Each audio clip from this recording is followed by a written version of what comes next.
मेरे प्रिय दर्शकों नमस्कार। प्रिय दर्शकों, ऋषि ज्योतिष में मैं आपका फिर से स्वागत करता हूं और आपको धन्यवाद भी दूंगा क्योंकि आप मेरे वीडियो बड़ी उत्सुकता से देख रहे हैं। आपसे आग्रह भी करूंगा, भाई अच्छा लगता है तो लाइक कर दें। मनोबल ऊंचा हो जाता है और बड़ा उत्साह बनता है अगर भाई मेरे दर्शकों को कुछ ना कुछ मार्गदर्शन मिल रहा है, क्योंकि मेरी जो अधिकतर वीडियो हैं वास्तविक कुंडली पर हैं और उन योगों को शास्त्रों द्वारा प्रमाणित किया गया है और हमने अपने अनुभव में डाला है। तो बात करते हैं इसी के आधार पर। हमेशा ही रोज ही कुंडली महत्वपूर्ण आती है। आज हम बात करेंगे एक ऐसे योग पर जिनमें ज्योतिष में विशिष्ट योग कहा गया है। दर्शकों, ये कुंडली के 12 भाव हैं। जैसे मैं बताता हूं, ये लगन का भाव है, ये धन का, ये पराक्रम का, ये माता भूमि मकान का, ये शिक्षा बुद्धि संतान का, रोग शत्रु का, सप्तम भाव जीवन साथी का, व्यापार का, अष्टम भाव आयु का, दीर्घकालीन रोग का, बुढ़ा हुआ धन भी, बुढ़ी हुई विद्या भी होती है। नवम भाव भाग्य भाव है और भाग्य का रोना ही रहता है हमेशा। देखो तो भाग्य भाग्य भाग्य भाग्य, जैसे इससे पहले भी मैंने वीडियो एक भाग्य के ऊपर बनाया है।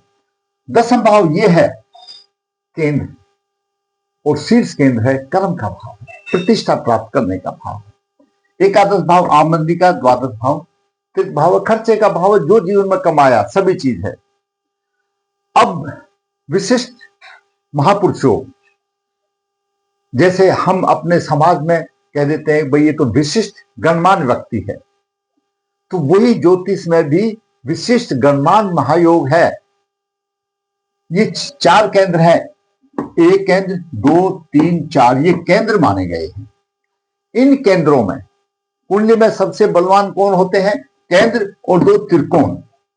इनको माता लक्ष्मी और विष्णु भगवान का प्रतीक कहा गया है। जब इनका आपस में संबंध बनता है, केंद्र त्रिकोण का बनता है, तो राजयोग बन जाता है। चाहे दसम भाव का पंचम हो या चतुर्थ का इसमें हो, इस तरह से राजयोग बनता है। क्योंकि केंद्र और त्रिकोण के संबंध से जो राजयोग बनता है वो उत्कृष्ट राजयोग होता है। अब ये 4 भाव हैं, 1 4 7वां 10वां भाव, ये केंद्र जो कहे गए हैं और हमारे पंच महापुरुष योग बनते हैं ज्योतिष में। कैसे? सबसे पहले तो हम बताएं, मंगल रोचक महापुरुष योग बनता है। अलग अलग की व्याख्या अलग है और प्रभाव भी थोड़ा सा लिटिल बिट अंतर है। तो मंगल उग्र है, सेनापति है, तो उसमें थोड़ा सा रहेगा। तो मंगल अगर इन चारों जगह पर कहीं पर भी हो, मंगल की 2 राशि है, मेष राशि है और वृश्चिक राशि है, तो इनमें रोचक योग बनाएगा। और मकर राशि में वो उच्च का होता है, तो उसमें भी बना बनाएगा मंगल। लेकिन शर्त है यहां पर हो, यहां पर हो, यहां पर हो, यहां पर हो, रोचक योग बनाएगा। मंगल के बाद हम ले लेते हैं बुध का। बुध ग्रहों की पंचायत में युवराज है। बुध अपनी राशि में हो, बुध की 2 राशि है, मिथुन राशि और कन्या राशि। 2 ही राशि में, ये 2 ही राशि है और कन्या राशि में उच्च का हो जाता है। इन चारों भावों में कहीं पर भी बुध हो तो भद्र महापुरुष योग बनता है। भद्र का मतलब आप समझते हो कि जैसे बोलते थे तो बहुत ही भद्र पुरुष है। भद्र पुरुष मतलब बहुत ही गूढ़वान, विद्वान, सब कुछ उसमें सारी चीज आ जाती है। वो मंगल की तरह ओजस्वी तेजस्वी नहीं होगा, क्योंकि बुध तो वाणी का कारक है, बुद्धि का कारक है, उसमें बुद्धि होगी। बताएं क्या होगा। आगे हम बात करें तो उसके बाद आता है गुरुदेव। गुरुदेव की 2 राशियां हैं, धनु और मीन राशि। अगर कहीं पर भी अपनी राशि में हो या फिर कर्क राशि में उच्च का होता है तो हंस महापुरुष योग बनता है। जैसे उपमा दी गई है, पक्षों में हंस सबसे अच्छा होता है, तो इसी तरह से ये विशिष्ट योग गुरु के द्वारा बनता है। आगे चलते हैं शुक्र के लिए। शुक्र की 2 राशियां हैं, वृषभ राशि और तुला राशि, और उच्च राशि है शुक्र की मीन राशि। इनमें अपनी राशि में हो, उच्च राशि में हो, इन चारों भावों में कहीं पर भी हो तो मालव्य योग बनता है, वो भी एक महापुरुष योग माना जाता है। उसके बाद आता है शनि देव जी का नंबर शशक योग बनाने में। उनकी उच्च राशि तुला राशि है और स्वयं राशि मकर और कुंभ है। वही कंडीशन है, इनमें चारों में हो तो शशक योग बनता है। ये 5 महापुरुष योग बनते हैं। बनता है, लोग कह देते हैं अब बना है, लेकिन फलभूत नहीं होता। क्यों नहीं होता? बनने के साथ शर्त भी है ना, उस शर्त को पढ़ना बहुत जरूरी है। किसके नक्षत्र में है वो भी आ जाता है। डिग्रियां कितनी हैं, जहां पर लगन के उदय अंश कितने हैं, और जो विशिष्ट योग बना रहा है, जैसे आज हम बता रहे हैं आपको भद्र महापुरुष योग, तो भद्र महापुरुष योग बुध से बनता है। तो यहां पर लगन की डिग्री कितनी है और बुध देव जहां बैठे हैं वो कितनी डिग्री पर है। डिग्रियों में अंशों में बलवान होना चाहिए, पाप ग्रह से पीड़ित नहीं होना चाहिए, तभी तो उसका फल मिलेगा। मतलब उसको बलवान स्थिति में होना चाहिए। तो अगर महापुरुष योग, भद्र महापुरुष योग, तो जो बुध बनाएगा उसको बोलते हैं भद्र महापुरुष योग पर चर्चा। तो मैंने भद्र महापुरुष योग की बात बताई, इस पर चर्चा। बुध मिथुन या कन्या राशि में किसी केंद्र में हो, ये 4 केंद्र है, बलवान स्थिति में हो तो भद्र महापुरुष योग बनता है।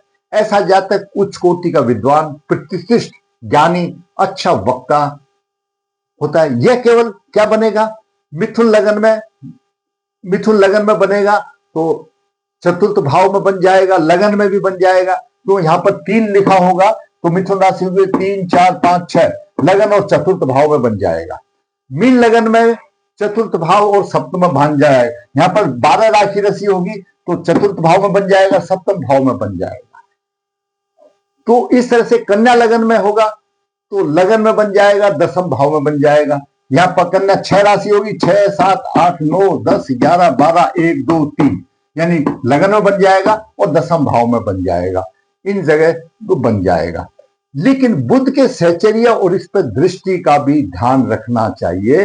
पराशर जी ने ये खास तौर से कहा है, अंशों पर भी बलवान होना चाहिए तो इसमें तो ये बनेगा। उसके प्रभाव से भद्र योग में जो जिसके पास, जिसकी कुंडली में भद्र योग है, कहीं पर भी है, यहां पर है, यहां पर है, यहां पर, यहां पर भी है, बलवान स्थिति में है, तो ऐसा जातक तेजस्वी होगा, बुद्धिमान होगा, विद्वान होगा और लोग उसका आदर करेंगे। भाषा अच्छी होगी, क्यों? बुद्ध तो वाणी तो कारक है। उसके मित्र भी उससे धन का भी लाभ उठाएंगे, ऐसे उसकी धन की स्थिति भी अच्छी होगी। कोई सा भी पंच महापुरुष योग बने, जो 5 मैंने महापुरुष योग बनाए हैं, उनकी सबकी बलवंता होगी तो सम्मान और आदर के लायक होगा। इसमें कोई भी महापुरुष योग है जहां मैंने बताया धन की स्थिति, उसमें खास तौर से यह अंतर आ जाता है। क्यों? धन देश काल परिस्थिति के आधार पर होता है।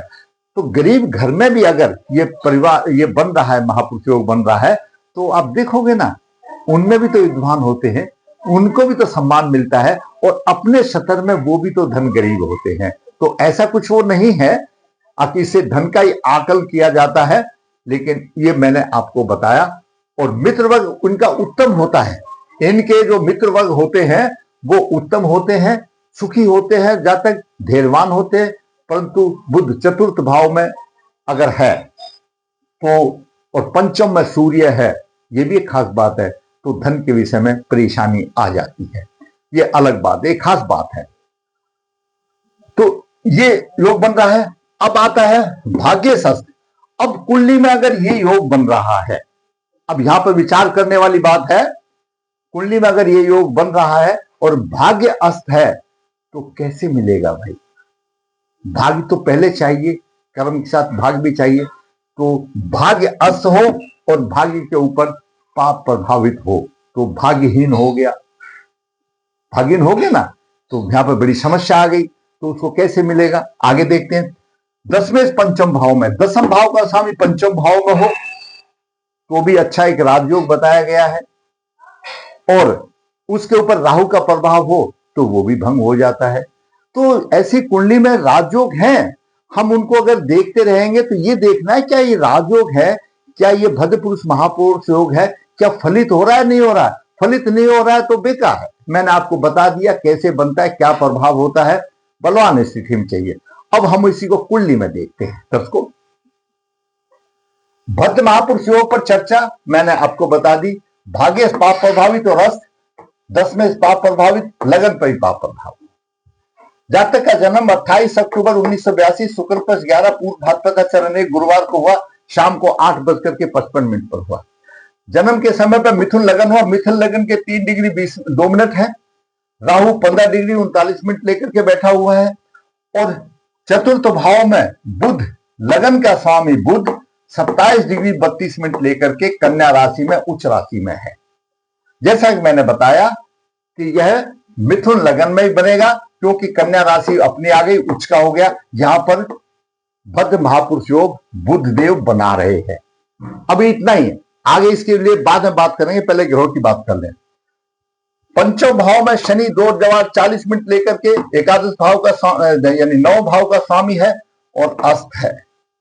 शुक्र 9 डिग्री 37 मिनट लेकर के तुला राशि में अस्त है। सूर्य तीर्थ भाव का स्वामी है, नीच राशि में है। गुरु दशम भाव का स्वामी, सप्तम भाव का स्वामी पंचम भाव में है। 23 डिग्री 45 मिनट लेकर के यह ग्रहों की स्थिति रही। सप्तम भाव में केतु 15 डिग्री लेकर के, मंगल 3 डिग्री 55 मिनट लेकर के बन है। 9 भाव में चंद्रमा 22 डिग्री 15 मिनट लेकर के है। ये ग्रहों की स्थिति। पहले इनकी बुध देव की बलवंता देखते हैं। दर्शकों, जो 12 लगन हमारे हैं और पृथ्वी घूमती है, और जो पृथ्वी का हम इसमें जो कांतिवृत्त है जिस पर पृथ्वी घूमती है उसको 12 भागों में बांटा है। 30 डिग्री का एक भाग है। तो जब उसकी राशि का 30 डिग्री मतलब वो राशि है, राशि जब मिथुन राशि यहां पर पूर्व में आई, पूर्व में आई, वो कभी भी आ सकती है। पूर्व में आई तो उसके 3 डिग्री थे, 3 डिग्री 02 मिनट पर उदय हो गई। यहां से लेके यहां तक 30 डिग्री की राशि है, और वो 3 डिग्री पर ही उदय हुई और बालक ने जन्म ले लिया। अब लगन के उदय अंश हो गए 3 डिग्री। अब आपके यहां पर जितने भी ग्रह बैठे हैं वो 3 डिग्री के 10-12 के डिग्री के अंतर में होंगे, ज्यादा 15 डिग्री तक होंगे, तो वो प्रभाव होगा। तो वो जो उदय अंश जो मिल रहे हैं उन्हीं को मिलेंगे। जैसे 3 डिग्री उदय अंश है, मंगल के 3:55 है, तो मंगल इसमें परम बलवान बन गया। जैसे ही बालक ने जन्म लिया तो मंगल की 3:55 है, इसको भी पूरी जो सूर्य की किरण है, प्रभात की किरण है, जन्म होते टाइम पर जो किरणों का जो योग मिलता है वो मंगल को मिला। लेकिन बुध देव 27 डिग्री पर थे। ऐसा मान के सोचो, यहां पर 3 डिग्री पर तो जन्म हो गया, 27 डिग्री यहां पर खत्म होने वाली बात थी। तो उस टाइम पर हुआ, वो अवस्था कमजोर हो गई, वृद्ध हो गई, कमजोर हो गई, कुछ ही बोलो, मृत हो गई, कुछ ही बोलो। 27 डिग्री कितना रहेगा? 24 डिग्री का अंतर हो गया। जब 24 डिग्री का यहां पर अंतर हो गया उदय अंश में और ग्रह के अंश में, तो ये भद्र महापुरुष योग खत्म हो गया। वो है ही नहीं, योग ही नहीं रहा, भंग हो गया। वो तब होता जब अगर बुध देव यहां पर 15 डिग्री तक रहते, 3 डिग्री 4 डिग्री पर होते, उदय अंश के बराबर में 10-12 डिग्री के अंतर में। जैसे मैं बताऊं, केतु बलवान है 15 डिग्री पर, 12 डिग्री का फर्क है। राहु बलवान है 15 डिग्री पर, लेकिन ये तो 27 अंश पर हो गए। सूर्य बलवान है 11 डिग्री पर, शुक्र बलवान है, लेकिन ये अस्त हो गए, सूर्य से कोई फायदा नहीं हुआ। तो सूर्य बलवान है, मंगल बलवान है, केतु बलवान है, राहु बलवान है, ये बलवान रहे। चंद्रमा भी 19 डिग्री का अंतर आ गया, ज्यादा हो गया, प्रभावहीन हो गया। और बुध देव तो सबसे ज्यादा डिग्री में आ गए। जब बालक ने जन्म लिया था उस टाइम पर बुध देव तो गहरी नींद में सो रहे थे। तो जब ग्रह सो रहा था तो वो कैसे भद्र महापुरुष का प्रभाव देगा? नहीं होगा। लेकिन उसका थोड़ा सा अस्तित्व रहेगा बालक में, तो थोड़ा सा प्रभाव जरूर रहेगा, क्योंकि आखिर तो है ना, ग्रह है ना। लेकिन उतना नहीं जितना हम सोचते प्रभाव दे। तो जहां तक बुद्धिमान तो होगा, आदर भी करेगा, लेकिन अंशों के आधार पर ही करेगा। साधारण तौर पर ही कह सकते हैं कि भंग हो गया, उसको पूरा फल नहीं मिलेगा। सीधी सी बात ये आ गई और बद महापुरुष योग यहां खत्म हो गया। ये स्थिति आ गई। मंगल मिथुन लगन के लिए छठे भाव का स्वामी है और छठे से छठा एकादश भाव का स्वामी, एकादश भाव धन का है। तो मंगल सप्तम भाव में है, जीवन साथी को भी बीमार करेगा और स्वयं को भी बीमार होगा। और लगन में राहु है, मंगल भी देख रहा है, हमेशा नाक पर गुस्सा भी होगा, क्रोधी स्वभाव भी मंगल इसका क्रोधी स्वभाव बनाएगा। पत्नी भी रोगी होगी, स्वयं भी रोगी होगा और थोड़ा बहुत धन मिलेगा। क्यों? एकादश भाव का स्वामी है और द्वितीय भाव को देख रहा है, बेशक नीच दृष्टि से देख रहा है, लेकिन थोड़ा सा धन देगा, लेकिन रोगी होगा, उतना ही पैसा खर्च हो जाएगा। तो ये रही बात। अब सूर्य की बात करते हैं तो सूर्य तृतीय भाव का स्वामी नीच राशि में चला गया और राहु से पीड़ित है। संतान, विद्या, ख्याति आदि के मामले में हानि होगी, भाई बहनों का सुख नहीं मिलेगा और संतान सुख में परेशानी आएगी, मानसिक रूप से सामान्य रहेगा। लेकिन उच्च दृष्टि से देख रहा है तो कहते हैं धन की देवी प्रसन्न होगी, धन अच्छा आएगा, लेकिन आएगा बीमारियों में चला जाएगा। आएगा भी कहां से? वहां पर भी रुकावट हो गई, क्योंकि राहु की पंचम दृष्टि ने सूर्य को भी पीट दिया। तो जो दे रहा था सूर्य ने भी मना कर दिया। क्यों? राहु ने तो पीट दिया इसको, फिर पीट गया। राहु बलवान बैठा है लगन में, राहु देव लगन में बलवान है, तो राहु ने सूर्य को पीट दिया। शुक्र भी अस्त है और राहु का भी प्रभाव है, शनि पर भी अस्त है, राहु का भी प्रभाव है, इन सब पर राहु का प्रभाव आ गया। गुरु बच गया राहु के प्रभाव से, गुरु राहु के प्रभाव से बच गया, लेकिन केंद्राधिपति दोषी है और गुरु पुष्कर नवास में है, राहु विष नवास में है। राहु विष नवास में हो गया। राहु ने यहां लगन में बैठ करके, और देखिए राहु अपने नक्षत्र में है, प्रबल पराक्रमी बन गया, बलिष्ठ मिल गया, विष नवास में आ गया, वो हानि करने वाला हो गया। तो राहु की कहां कहां दृष्टि गई? राहु की स्वयं यहां पर रही, लगन की हानि करेगा, परेशानी देगा, क्रोध बढ़ाएगा। मंगल देख रहा है तो रोगों से परेशानी होगी। राहु की पंचम दृष्टि यहां पर आई तो शनि को भी मार दे दिया, शुक्र को भी दे दिया, सूर्य को भी दे दिया। गुरु बेचारा थोड़ा बच गया और गुरु केंद्राधिपति दोषी है, पुष्कर नवास में है। और गुरु की महादशा 12/2/96 तक की थी, तो गुरु के नक्षत्र में हुआ। मेन महादशा तो 96 में चली गई जब 14 साल का था, अनुकूल दशा नहीं रही। उसके बाद बुध की दशा अभी चल रही है, बुध की में राहु की अंतरदशा चल रही है 24 से 27 तक, 24 से 27 तक, और राहु आद्रा नक्षत्र में है।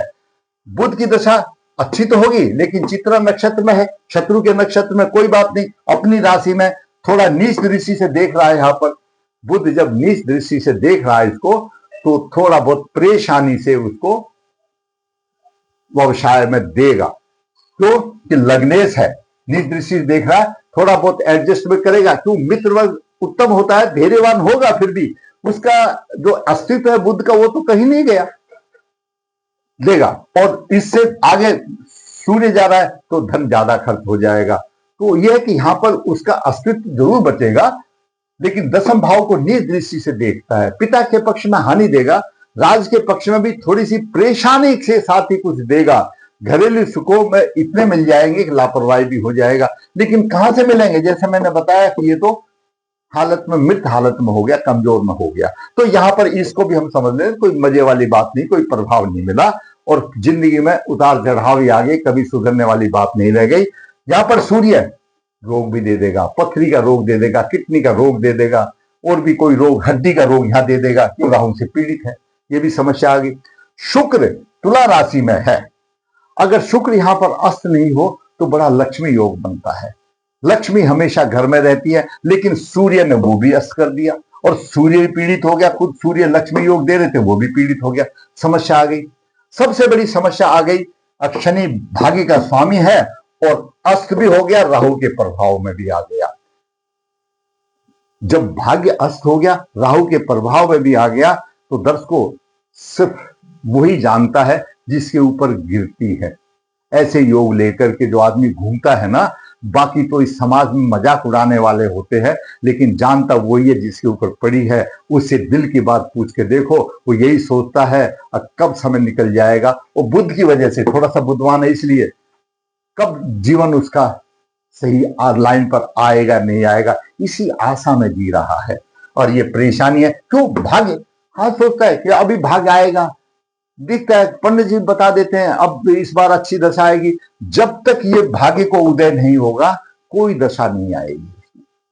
भाग्य को उदय करना पड़ेगा। भाग्य पीड़ित हो गया, राहु से भी पीड़ित हो गया, सूर्य से उदय हो गया, तो कहां से होगा? दसवें पंचम भाव में राजयोग बनाता है, दसवें पंचम भाव में राजयोग बनाता है। दशा आएगी जब दे देगा, देगा क्या? वो गुरु भी पीड़ित है, राहु से गुरु भी पीड़ित है, ये भी सारी बातें पीड़ित हो गई। तो इसमें सूर्य भी पीड़ित, गुरु भी पीड़ित, शुक्र भी पीड़ित, शनि भी पीड़ित, और दो ग्रह सारे पीड़ित हैं।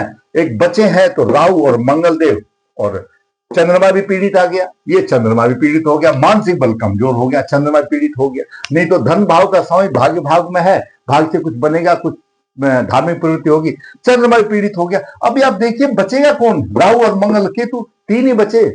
अब तीन बचे तो ये तो प्रलयकारी बन गई बात। क्यों हुआ? कैसे दिनचर्या चलेगी? पूर्व जन्म के कर्मों का फल, कोई कुछ नहीं कर सकता है इसमें, कर्म भोग भोगना पड़ेगा। लेकिन हम मनुष्य होने में आए हैं, मैं जातक के लिए उपाय बता देता हूं। वो उसने उपाय कर दिया, देखो ग्रह को बदला नहीं जा सकता, लेकिन जिस स्थिति में वो गुजर रहा है उससे कहीं ऊपर उठ जाएगा, उसमें कोई दो राय नहीं। क्योंकि इसमें दो राजयोग है, वो दारोग कहीं ना कहीं लेंगे। पितृदोष निवारण करें, इनके पूर्वजों की ऐतित योनि में है उनकी मुक्ति कराएं, बुद्ध का रत्न गले में धारण करें, सूर्य को बराबर अर्घ दें, और जब अर्घ देगा तो शनि भी जागृत हो जाएगा, शुक्र भी जागृत हो जाएगा, लक्ष्मी अपने आप आ जाएगी, और गुरु राहु जो पीड़ित हो रहे हैं इनकी शांति कराए तो अच्छी नौकरी, अच्छा व्यवसाय मिल जाएगा उनको, और दिनचर्या अच्छी हो जाएगी। मंगल की भी शांति करते हैं, चंद्रमा राहु से पीड़ित है वो भी शांति, थोड़ा सा परिश्रम तो लगेगा। जो जो ग्रह पीड़ित मैंने बताए राहु से, उनकी शांति करते हैं, पितृदोष निवारण करते हैं, बुद्ध का रत्न गले में धारण करें। 6 महीने के बाद मुझे को फोन करके बोलना, जिस लेवल से आज गुजर रहा है उससे कहीं ना कहीं अब राहत जरूर मिल जाएगी। दोस्त जाएंगे नहीं, आपको श्रद्धा से उनको देखना पड़ेगा, उपाय करना पड़ेगा। ये समस्या है उसकी दिनचर्या में। अब बोलता है क्या मेरे भी दिन कभी, मेरा भाग्य कभी सुधरेगा, मेरा जीवन कभी सुधरेगा? इस उपाय से आपका जीवन जरूर सुधरेगा, इसमें कोई दो राय नहीं। जो मैंने आपको बता दिया, जो समस्या थी वो मैंने आपको बता दिया। अगर आपको ऐसा लगता है ये भी पीछे लाइव प्रोग्राम में आया था, संघर्ष में है, ताकि आपको भी पता लगे, तो अच्छा लगा तो लाइक करें, शेयर करें, और जिसने चैनल सब्सक्राइब नहीं, सब्सक्राइब, ताकि आने वाले भी अपडेट आपको मिल सके। धन्यवाद।